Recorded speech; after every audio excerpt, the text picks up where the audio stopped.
Target winner classes में आपका हार्दिक स्वागत है। हम कक्षा 10 के मैथ का एक बहुत ही महत्वपूर्ण टॉपिक लेते हैं, वो है त्रिकोणमिति।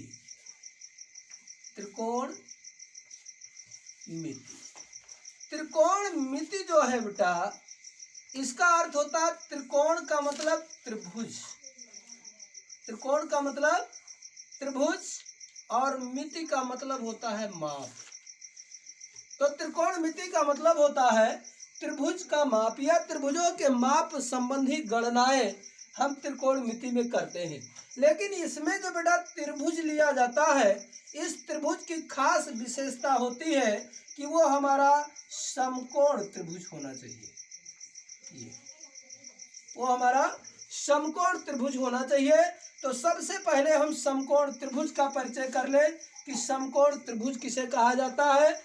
सबसे पहले त्रिभुज जो होता है वो तीन भुजाओं से घिरी हुई आकृति को त्रिभुज कहा जाता है। तीन भुजाओं से घिरी आकृति को हम क्या कहते हैं? त्रिभुज कहते हैं। ध्यान ये रखना है कि भुजाएं तो तीन हो, लेकिन तीनों भुजाओं के सिरे एक दूसरे से बिल्कुल जुड़े होने चाहिए, अर्थात आकृति कहीं खुली ना हो, बंद होनी चाहिए। तो इस प्रकार तीन भुजाओं से घिरी बंद आकृति को हम त्रिभुज कहते हैं। तो समकोण त्रिभुज क्या होता है? समकोण त्रिभुज वह त्रिभुज होता है जिसका एक कोण 90 अंश होना अनिवार्य है। एक कोण हमारा 90 अंश होना अनिवार्य है। ये हमारा त्रिभुज ए, बी और सी।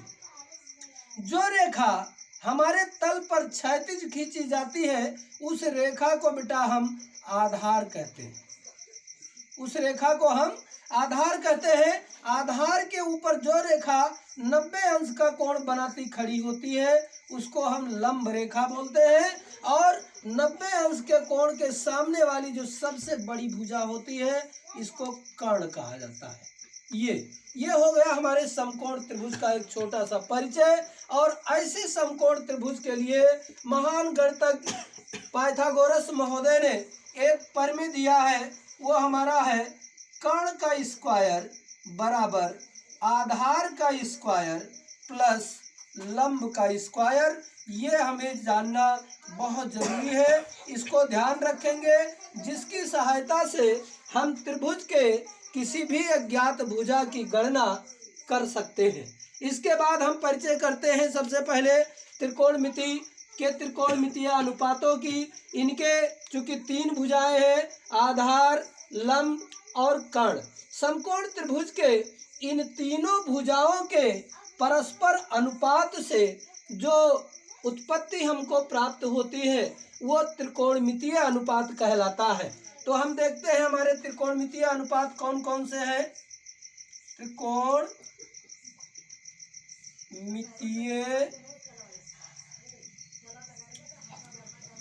अनुपात।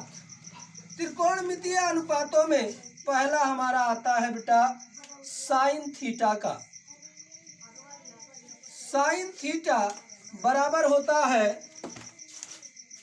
लंब बटे कर्ण। दूसरा हमारा होता है कास थीटा बराबर आधार बटे कर्ण।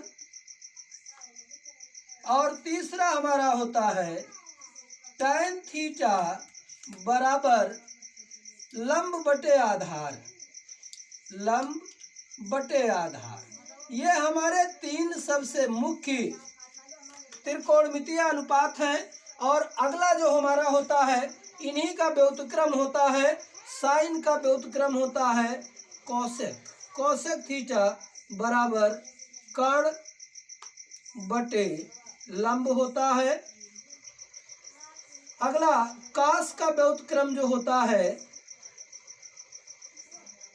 सेक होता है सेक थीटा। सेक थीटा बराबर कास वाले को पलट दीजिए, कर्ण बटा आधार होता है। और चौथा हमारा जो ये तीसरा टैन थीटा था, इसका उल्टा कॉट थीटा होता है, इसका व्युत्क्रम। और ये हमारे पास हो जाएगा आधार बटे लंब।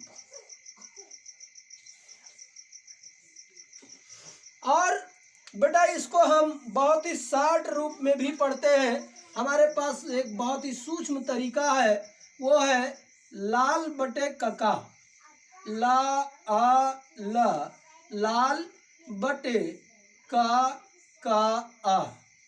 ये ऊपर से बेटा हमारा ये सबसे पहला अनुपात जो बनता है ला बटे का, ये हो जाता है साइन का, और आ बटे का ये हो जाता है कॉस का, ला बटे आ ये हो जाता है टैन का, और नीचे से का बटे ला ये हो जाता है कॉसेक का, और का बटे आ जो हमारा होता है ये सेक थीटा का होता है, आ बटे ला जो होता है ये कॉट थीटा का होता है।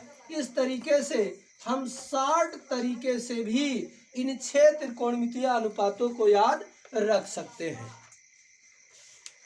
तो बेटा जो अभी हमने देखा त्रिकोणमितीय अनुपात, उस पर आधारित एक सवाल है हमारा कि एक समकोण त्रिभुज PQR में कोण Q समकोण है। देखें ये है एक समकोण त्रिभुज PQR में कोण Q समकोण है, जिसमें बताया गया है PQ बराबर 12 सेंटीमीटर और QR बराबर 5 सेंटीमीटर दिया गया है। कहा गया है साइन P, cos P और tan P का मान बताइए। तो सबसे पहले पाइथागोरस प्रमेय की सहायता से PR का मान निकालो। कण PR का स्क्वायर बराबर PQ का स्क्वायर और प्लस QR का स्क्वायर, यानी ये हमारे पास 12 का स्क्वायर प्लस 5 का स्क्वायर, ये हो गया PR का स्क्वायर। इसलिए PR बराबर हमारे पास अंडर रूट 169 आएगा, इसलिए PR बराबर हमारे पास 13 cm हो गया। क्योंकि 12 का वर्ग 12 बरहे में 144, 5 का हम 25, 144 25 मिलाकर 169, 169 का वर्गमूल हमारा 13 होता है। अब हम एक एक बढ़ेंगे, हमको निकालना है साइन P। तो साइन P यहाँ देखेंगे साइन बराबर लंब बटे कर्ण, तो ये हमारा लंब इसमें लिखा है बेटा, देखें QR और बटे कर्ण हमारा लिखा है PR। तो QR की वैल्यू बेटा 5 है और ये हमने प्राप्त किया है 13, ये आंसर हो जाएगा। इसी प्रकार cos P बराबर यहाँ लिखा है आ बटे का, यानी आधार बटे कर्ण। तो आधार हमारे पास हो गया PQ और बटे कर्ण हमारा हो गया PR। PQ का मान 12 और 12 बटे 13 ये हो गया। tan P का अगर हमको निकालना है तो tan P बराबर लंब बटे आधार, लंब हमारे पास देखें QR लिखा है, आधार PQ लिखा है, यानी 5 बटे 12 हो गया। दूसरा एग्जाम्पल हमने लिया है, हमारे पास दिया है साइन A बराबर 4 बटे 5। तो पहले बेटा हम एक समकोण त्रिभुज की रचना कर लेंगे, ये रफली बना लेते हैं केवल जानने के लिए। साइन बराबर हमने बताया है यहाँ ला बटे का होता है, ला बटे का, यानी लंब है 4 और कर्ण कितना हुआ 5। ये A है, अर्थात ये क्षैतिज वाला कोण A हो गया, ये B हो गया और ये C हो गया। तो सबसे पहले आप आधार प्राप्त करें बेटा, आधार का वर्ग बराबर कर्ण का वर्ग माइनस लंब का वर्ग हो जाएगा ये। तो ये हो जाएगा 5 का स्क्वायर माइनस 4 का स्क्वायर, इसलिए आधार बराबर अंडर रूट 25 माइनस 16 बराबर अंडर रूट 9, ये तो बराबर 3 सेंटीमीटर। ये आधार का मान आ गया, ये 3 सेंटीमीटर। अब बेटा हम देखें जो हमें प्राप्त करना है वो दो तरीके का है। cos A इसमें कोण ये के लिए, cosec C इसमें कोण C के लिए, और tan C ये C के लिए। तो जिस कोण की बात की गई हो उसको ध्यान रखना चाहिए कि वो कोण क्षैतिज पर ही हो। तो जो C है वो C हमारा ऊर्ध्वाधर ऊपर है, इसलिए इसको हम नीचे लाने का प्रयास करेंगे। ये दी गई आकृति ये के लिए है, ये कोण ये के लिए है। अगर इसी को हम यूं घुमा दें ऐसे, ये बन जाएगा बेटा इस तरीके का, ये 4 हमारा आधार बन जाएगा, बी वहीं रहेगा, सी यहाँ आ जाएगा, ये ऊपर चला जाएगा, तो ये 3 है तो 3 यहाँ आ गया, कर्ण हमारा 5 ही रहेगा। तो जब भी सी वाला मान निकालना होगा तो ये त्रिभुज लिया जाएगा, और ए वाला मान निकालना होगा तो ये त्रिभुज लिया जाएगा। अब हमको निकालना है, देखें कॉस ए, तो कॉस ये हमारा क्या है बेटा, आ बटे का, यानी आधार बटे कर्ण। अब ए की बात है तो इसमें आधार है हमारा ए बी और कर्ण है ए सी, तो हमारे पास आधार हो गया 3 और कर्ण हो गया 5, ये कॉस ए का मान हो गया। अब इसमें हम कॉसेक सी की बात करेंगे, कॉसेक सी, तो ये बराबर हो जाएगा, यहां से देखेंगे कॉसेक ये लिखा है तो का बटे ला, यानी कर्ण बटे लंब होना चाहिए, लेकिन किसके लिए, सी के लिए, तो ये है सी का।